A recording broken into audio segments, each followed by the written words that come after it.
Let's talk joy. What makes Christian joy possible? Well, first, we must distinguish it from a concept that I'm going to call happiness this morning. Now, happiness is no bad thing. Much of my life I have used the terms happiness and joy as synonyms, and that's not wrong. But when we want to get down to the details, they are a bit different. The root of happiness is the same as the root for happens, because happiness happens. At its root level, happiness has to do with outside circumstances that fall upon our lives. And God knows that we want good outside circumstances.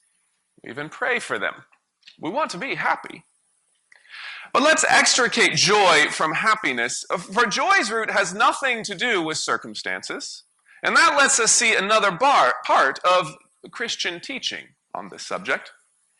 And that part is that joy is possible when outside circumstances are miserable.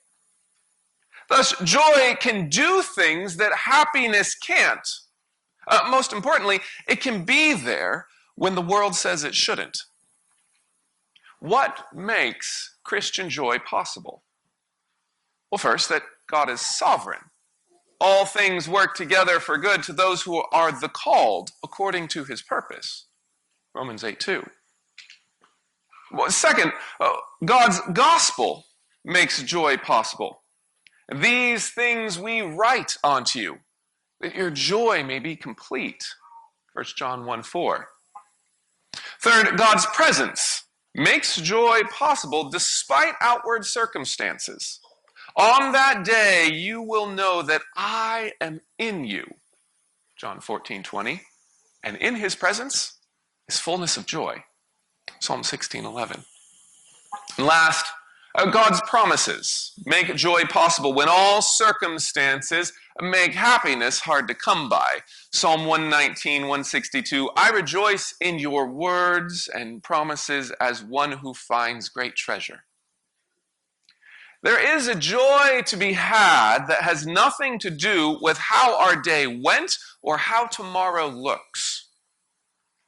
This is why the Bible can say things like this, and it makes sense. Rejoice in the Lord always. Again, I say rejoice. And notice the word always in there.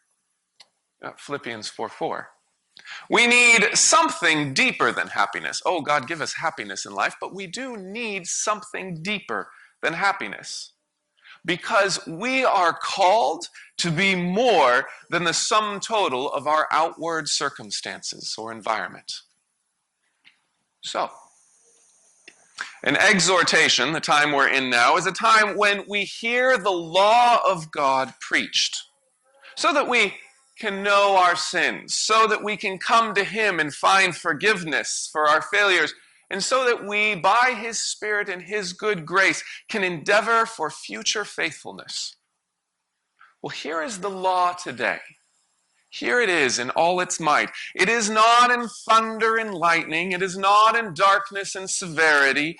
It is calm. It is pleasurable. It is light. It is fullness. And this is the law. 1 Thessalonians 5:16. Rejoice always. And this reminds us of our need to confess. Psalm 25, 4-5 says, Show me your ways, O Lord. Teach me your paths. Lead me in your truth and teach me, for you are the God of my salvation, and on you I wait all the day.